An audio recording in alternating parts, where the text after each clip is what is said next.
मला तुम्हाला हे सर्वांना सांगायचं आहे की मला त्यांनी खूप मोठा आशीर्वाद दिलेला आहे आणि मला त्यांनी आशीर्वाद दिला म्हणून मला माझी जीत 100 नाही 1000% झाली अशी वाटते। आणि मला माझे सगळे भीम सैनिक जेवढे पण आहेत माझे सगळ्यांनी पाठिंबा दिलेले माझ्या सर्व मित्र पक्षांनी आणि मला सर्व माझ्या माता भगिनी ज्यांना वाटतंय की हा निळा झेंडा आहे हा विधान भवनात पोचवायचा आहे, त्यामुळे माझे सगळे बांधव माझ्या सगळ्या भगिनी सगळे लोक मला निळा झेंडा घेऊन विधानसभेत पोहोचवतील अशी मला इच्छा आहे, मला अशी गॅरंटी आहे। त्यामुळे मला काही कोणाला घाबरायची किंवा मला कसली भीती नाही, कारण मला माझ्या भगिनी आणि माझे सगळे भाऊ सगळे मला विधान भवनात। आता चेंबूरचं चित्र निश्चित बदलेल का? चेंबूरचं चित्र निश्चित ना 10,000% बदली होईल। 2024च्या विधानसभेमध्ये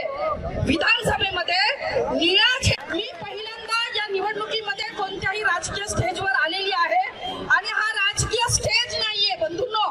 मी दीपक भाऊ निकाळजेंनी ही रिपब्लिकन पार्टी ऑफ इंडियाची शान चेंबूरमध्येच नव्हे तर महाराष्ट्रामध्ये ठेवलेली आहे आणि म्हणूनच आज दीपक भाऊंच्या रिपब्लिकन पार्टीला साथ देण्यासाठी रिपब्लिकन सेनेचे सन्माननीय नेते आनंदराजे आंबेडकर आपल्या सोबत आलेले आहेत।